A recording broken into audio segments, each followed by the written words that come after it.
오늘 이 아침에 우리에게 주시는 하나님의 말씀은 구약성경 사무엘하 6장 20절로 23절입니다.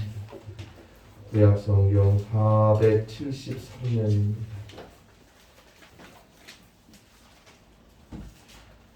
구약성경 473페이지 사무엘하 6장 20절로 23절입니다. 사무엘하 6장 20절로 23절 구약성경 473페이지입니다. 사무엘하 6장 20절부터 23절에 있는 말씀입니다.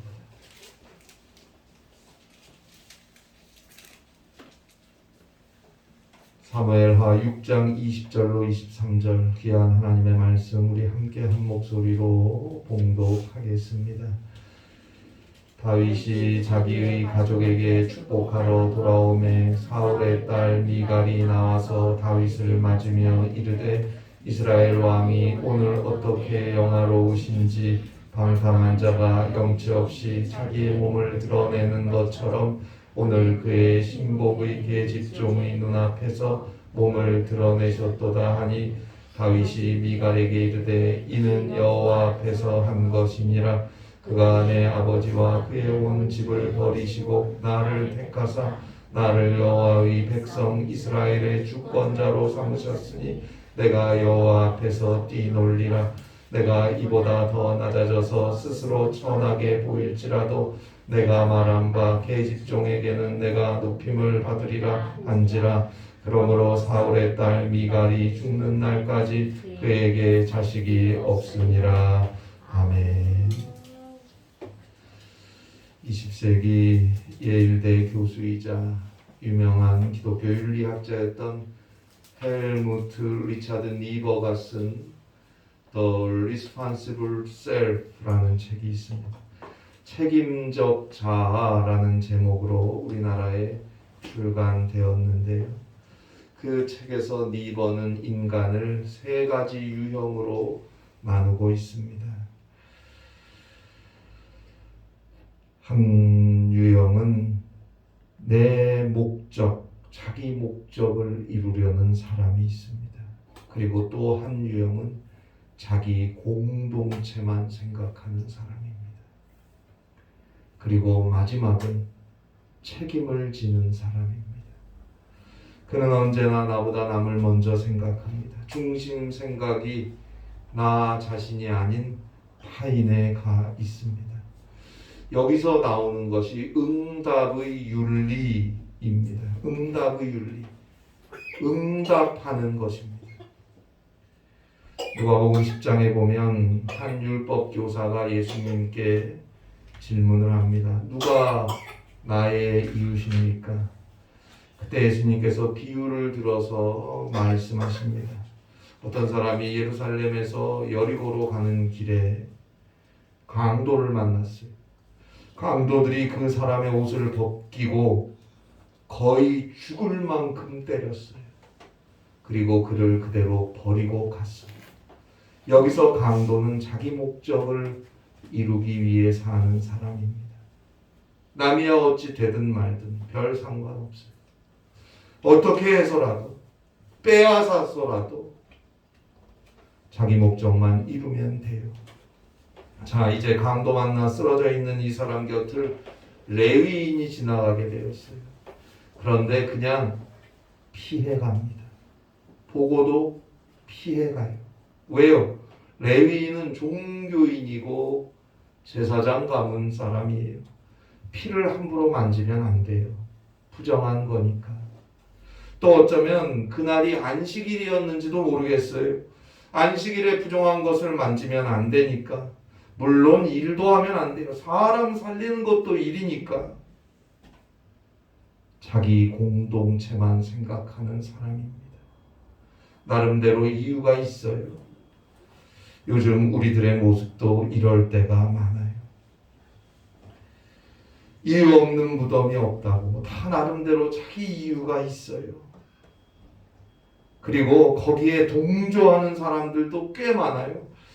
인터넷 댓글 같은 거 가끔 보면 서로 자기와 생각이 같은 사람이 하나의 집단이 되어서 옳다고 싸우지 않습니까? 그러나 그는 참된 이웃이 될 수 없습니다. 자, 그런데 이번에는 사마리아 사람이 여행 중에 강도 만나 길거리에 쓰러져 있는 사람을 발견하고는 그를 불쌍히 여겨서 그 상처를 싸매주고 주막으로 데리고 가서 그를 보살펴 주는데 꼬박 하룻밤을 그를 돌보며 그와 함께 지냈어요. 그 다음날 자신의 돈까지 주막 주인에게 맡기면서 이 사람을 계속 돌봐달라고, 혹시 돈이 더 들면 내가 돌아오는 길에 갚을 테니까 정성껏 돌봐달라고 부탁합니다. 이 사람이 바로 책임을 지는 사람입니다. 사마리아 사람이에요. 그 당시 유대 사람들은 사람 취급도 안 하는 이방인이었어요. 그러나 그는 이처럼 강도 맞은 사람을 지극하게 돌보아 주었어요. 할 일이 없습니까? 가야 할 곳이 없습니까? 가야 할 곳이 있고 할 일도 있었지만, 그리고 유대인들은 자기 같은 사마리아 사람들은 쳐다보지도 않고 심지어 경멸했지만 그거 상관없어요. 왜요? 그때 필요한 건 이 사람을 도와주는 거니까. 그 사람을 먼저 돌보아 주었어요. 예수님께서 우리 모두에게 말씀하십니다. 누가복음 10장 31절이죠. 가서 너도 이와 같이 하라. 가서 너도 이와 같이 하라. 내 생각, 내 지식, 내 기분, 내 욕심, 내 할 일, 내 상황, 그거보다 지금 가장 필요한 게 무엇이냐? 그걸 먼저 생각하고 먼저 응답할 수 있는, 사랑으로 선하게 응답을 요구하는 그에게 바르게 응답할 수 있는 마음, 그것이 책임을 지는 것이라고, 그가 참된 이웃이라고 예수님은 말씀하시고 있습니다. 오늘 우리는 서로가 서로에게 참된 이웃이 된다고 생각하십니까? 교회에서뿐만 아니고 삶의 자리에서 만나는 사람들에게 참된 이웃이 된다고 생각하십니까? 하나님 앞에, 그리스도 앞에 우리는 참된 자녀가 된다고 생각하십니까? 사랑하고 사랑받는 자로 서 있습니까? 어떻게 응답하며 어떻게 책임을 지느냐에 달린 것입니다.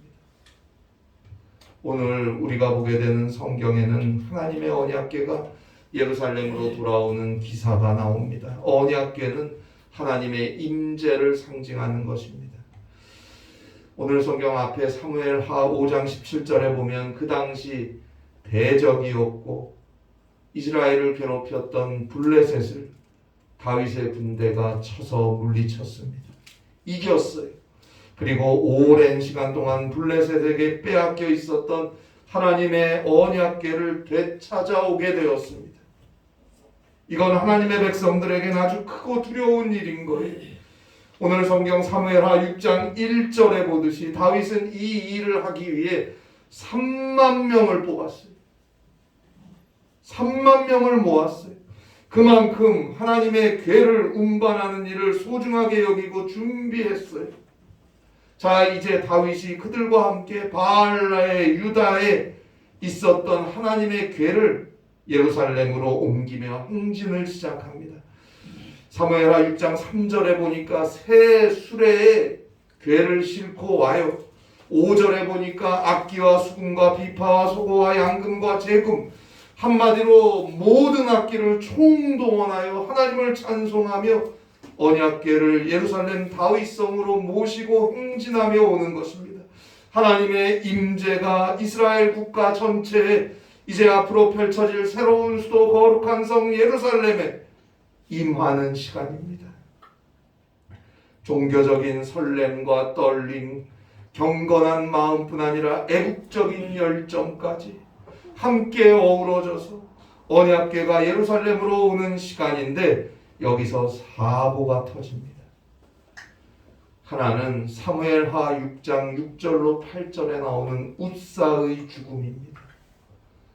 언약궤를 옮기다가 나본의 타작 마당을 지나가게 되는데 소들이 뛰는 바람에 아마도 새 수레에 실어놓고 옮기고 있는 하나님의 궤가 흔들렸던 것 같아요. 흔들리니까 어떻게 합니까? 웃사가 하나님의 궤를 붙잡았어요. 그런데 그만 웃사가 죽었습니다. 사실 하나님의 언약궤를 운반할 때는 신명기 31장 9절, 여호수아 3장 3절에 보는 대로 선택된 제사장들이 어깨에 메고 옮겨야 합니다. 그런데 사무엘하 6장 3절을 보니까 하나님의 궤를 새 수레에 싣고 옮겨요.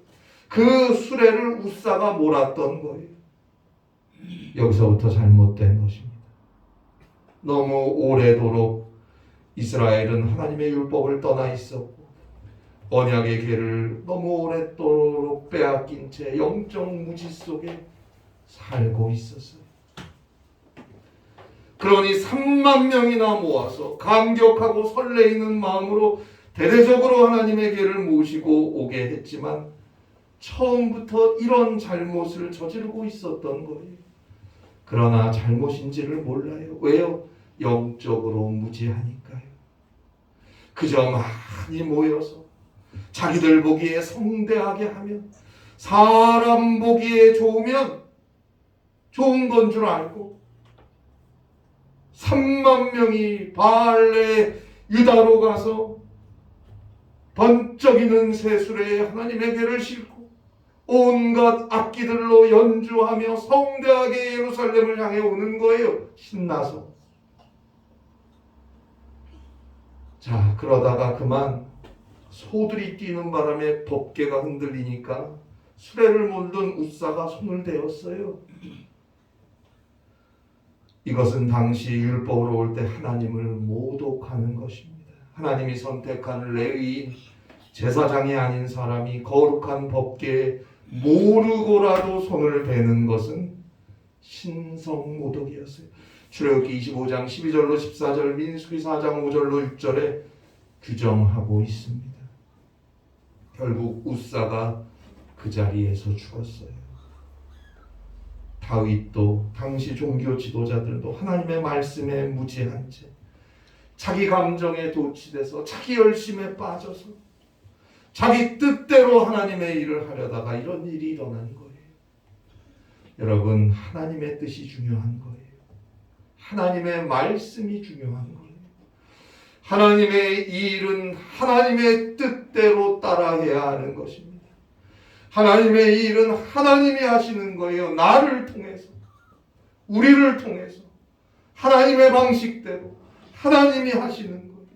내 마음대로, 내 생각대로, 내 처지 따라, 내 지식을 따라 하는 게 아니에요. 언제나 먼저 기도하고 하나님의 말씀을 듣고 또 듣고 묵상하고 그리고 주의 일을 해야 합니다. 거기에 하나님이 주시는 은혜가 있는 거예요. 거기에 하나님의 약속이 이루어지는 거예요. 그냥 그때그때 내 기분 따라 뭐 주의 일을 하고 안 하고 하는 게 아니에요. 겉으로 보기에 그럴듯하고 때로는 있어 보이고 심지어는 합리적이라고 해도 인간의 방법으로 주의 일을 하지 마세요. 오직 말씀을 중심으로 기도하고 듣고 순종하고 가는 것입니다. 그렇게 믿음으로 갈 때 하나님께서 갈 수 있도록 힘을 주시고 더 귀한 삶의 길로 책임지시고 인도하실 것입니다. 웃사가 죽었어요. 더 이상 하나님의 궤를 모시고 갈 수가 없어요. 왜요? 무서우니까. 뭘 알아야죠. 자기들도 웃사처럼 죽을지 두려우니까 가지를 못해요. 더 이상. 그래서 사무엘하 6장 10절에 보니까 가드 사람 오벳에돔 집에서 석 달 동안 보관하게 합니다. 그런데 오벳에돔의 집이 석 달 동안 하나님의 궤를 보관하고 있었는데 그 집이 복을 받아요. 여기서 하나님의 진노가 그쳤음을 확인하고 다시 하나님의 궤를 메고 다윗성 예루살렘으로 올라갑니다. 여러분, 예전에도 그랬고요. 오늘날도 그래요. 하나님의 사람들, 그리스도인들, 주를 믿는 사람들이 하는 착각이 있어요. 그것은 하나님께서, 예수님께서 자신들이 시키는 대로 하실 것이다라고 생각하는 것입니다. 아니면 하나님 예수님의 생각은 자기들 생각과 별 다르지 않을 것이라고 생각하는 거예요. 착각하지 마세요. 절대 그렇지 않습니다. 오늘 성경 웃사의 사건에서 보여지는 하나님을 모독하는 것이 바로 그런 우리의 생각일 수 있다는 걸 잊지 마세요. 오늘 이 언약궤의 사건을 통해 우린 그걸 깨달아야 합니다. 대대적으로 많은 인원이 동원되고 새술에 온갖 악기로 연주하면 잘하는 겁니까? 사람 마음에, 내 마음에 흡족하고 만족하면 하나님이 기뻐하시는 겁니까? 하나님의 말씀대로 해야죠. 결국 웃사가 죽고 3개월 동안 하나님의 법궤가 옮겨지는 것이 지연됨으로써 다윗과 이스라엘 백성들은 비로소 하나님을 두려워하고 회개할 수 있었고 오직 하나님의 말씀대로 순종할 수 있었어요. 그것이 축복으로 가는 길이 된 것입니다.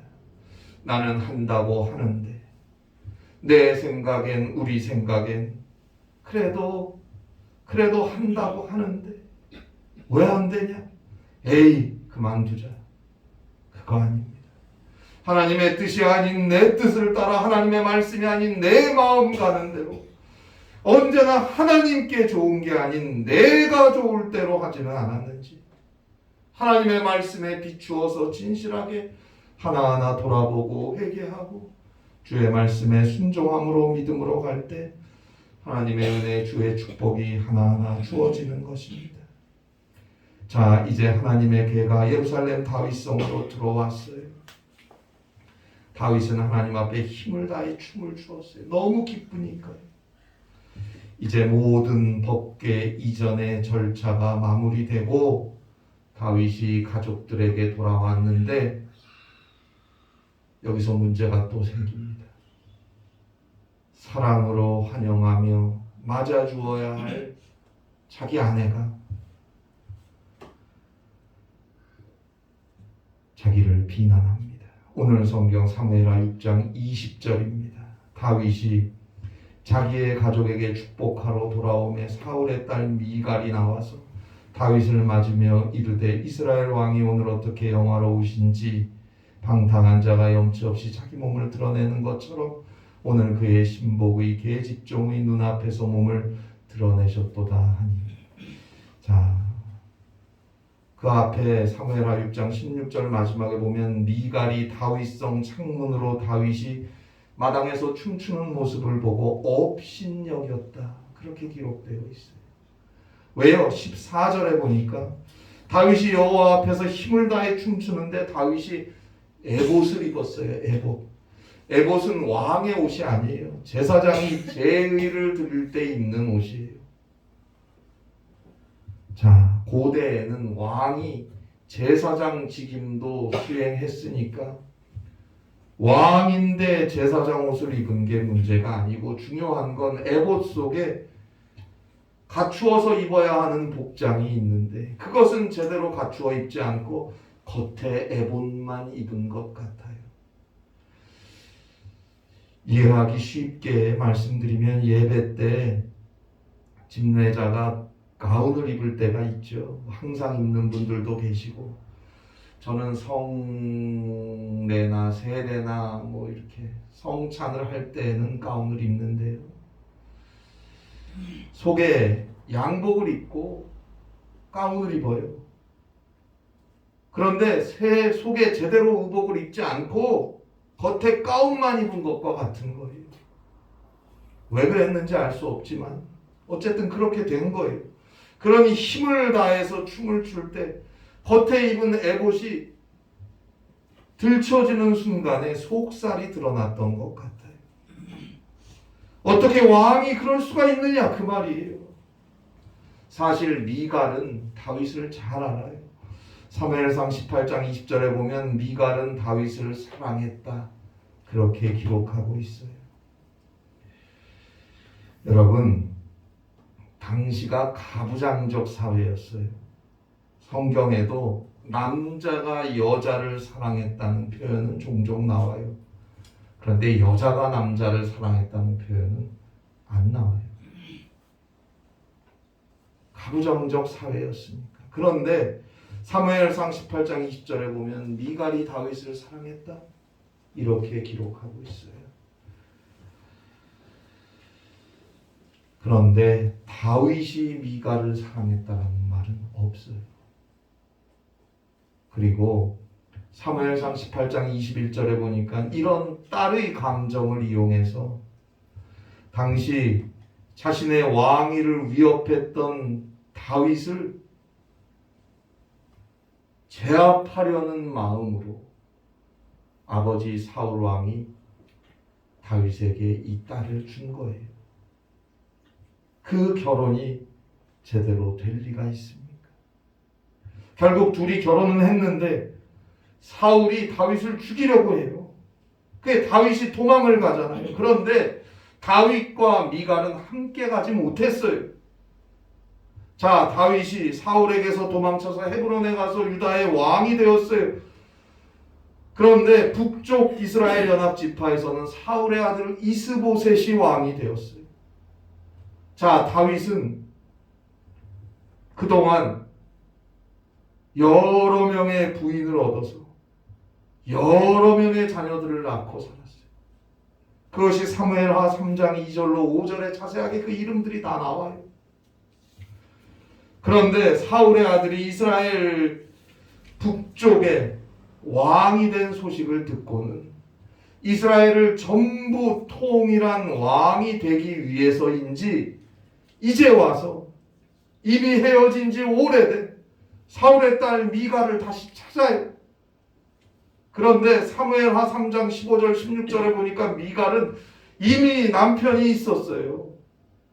사무엘하 3장 16절에 보니까 미갈이 다윗에게 돌아가기 위해 강제로 끌려갈 때 그 남편이 그 뒤를 따라가며 울었다. 그렇게 기록되어 있어요. 울었다. 최고 권력자였던 다윗에게 감히 저항할 수 없는, 그래서 아내를 그대로 빼앗기는 그런 애처롭고 어떻게 보면 분개할 만한 그런 장면이 나와요. 그리고 그 발디엘을 미갈의 남편이라고 성경에서 분명하게 기록하고 있습니다. 저는 이걸 보면서 미갈에게 다윗은 진정한 좋은 남편이 아니요, 어찌 보면 이스라엘 통일왕이 되기 위해 이스라엘 초대왕이었던 사울의 딸이 필요했던 게 아닐까, 그런 생각을 해보았어요. 오늘 성경에서도 다윗이 미갈의 남편이고 미갈은 다윗의 아내고 그런 표현이 없어요. 그냥 사울의 딸 미갈이라고 되어 있지 않습니까?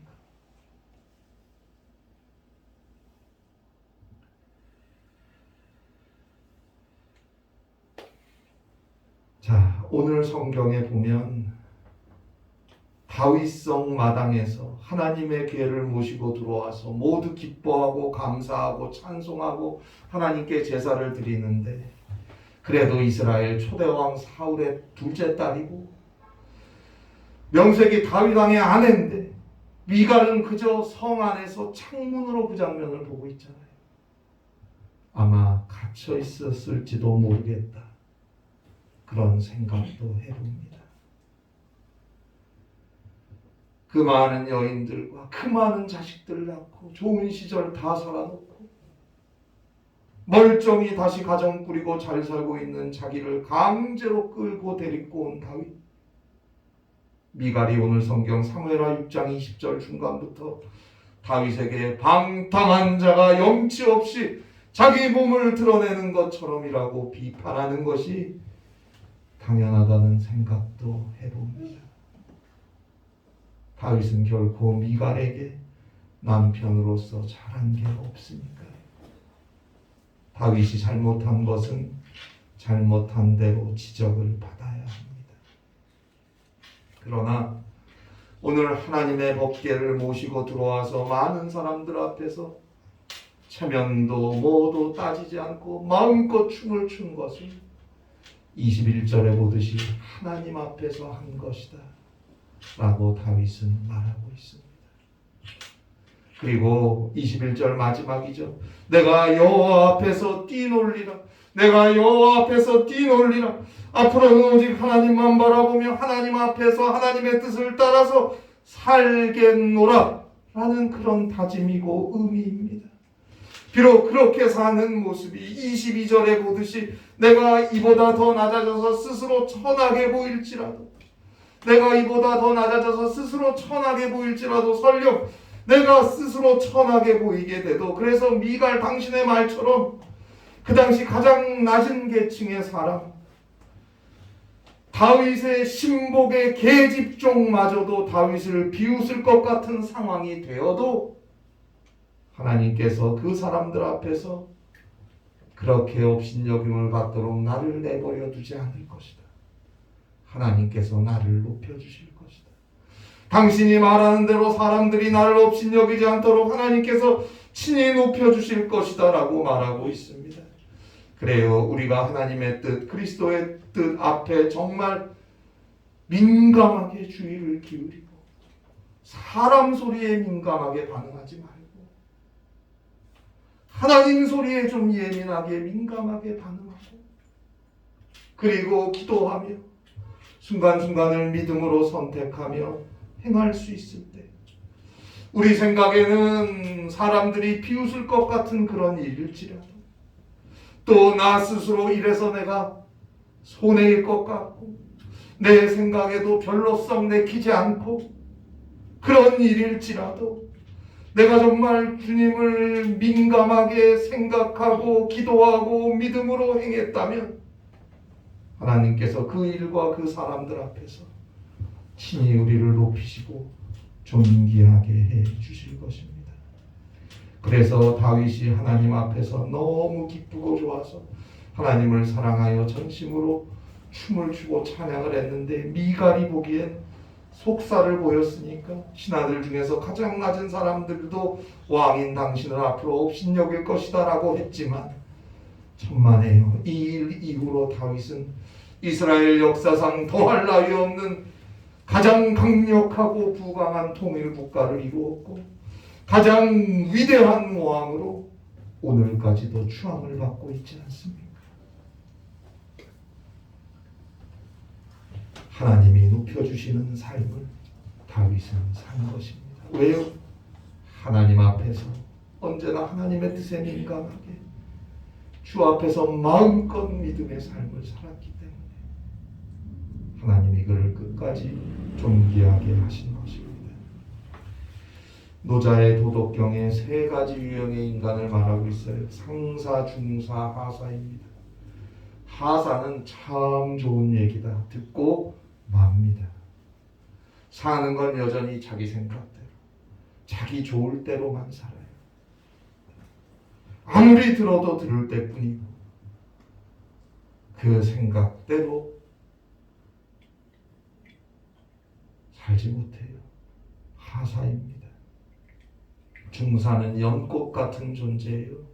한 발은 진흙에 한 발은 저 하늘을 향해 있어요. 상사는 듣고 들은 바대로 사는 사람이에요.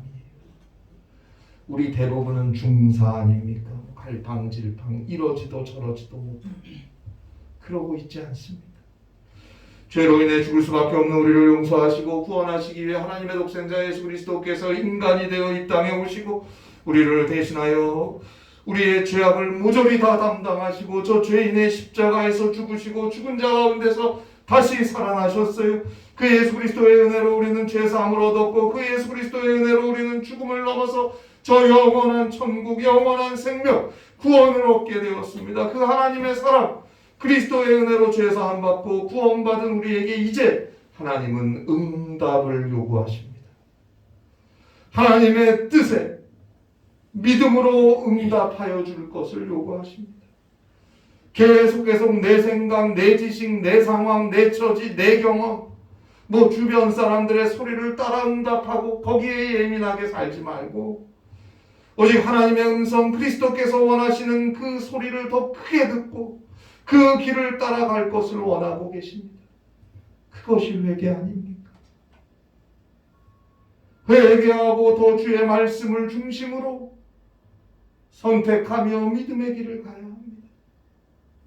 그것이 하나님의 사랑, 그리스도의 은혜로 정말 구원받은 그리스도인이라면 그것이 그리스도인으로서 책임적 자아를 가진 마땅한 삶인 것입니다. 그 삶을 하나님은 반드시 존귀하게 하실 것입니다. 언제까지 주의 말씀을 들으면서도 들을 때뿐이고 정작 사는 건 내 뜻대로만 살겠습니까? 언제까지 이러지도 저러지도 못하고 적당히 이랬다 저랬다 그렇게 살겠습니까? 이제 주님 앞에서 먼저 주의 뜻을 따라 살아보는 겁니다. 그의 삶은 어느새 오늘 성경 다윗의 고백처럼 여호와 앞에서 뛰노는 삶이 될 것입니다. 언제나 당당하게 주와 함께 주님이 세워주시는 복된 삶을 기쁘게 살아가는 것입니다. 이 은혜가 함께 하시기를 바랍니다. 기도하시겠습니다.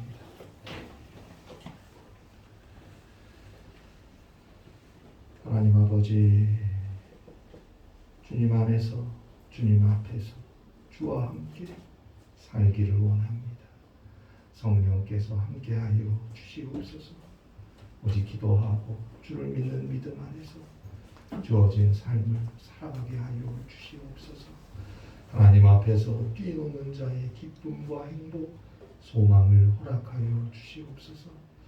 오늘 함께 예배하는 사랑하는 우리 모두에게, 우리 교회 위에 하나님이 허락하시는 큰 은혜를 더하여 주셔서 주와 동행하는, 주와 함께하는 기쁨의 삶을 살아갈 수 있게 하여 주시옵소서. 주님이 존귀하게 세우시는 복된 삶을 살아가게 하여 주시옵소서. 예수님의 이름으로 기도하옵나이다. 아멘.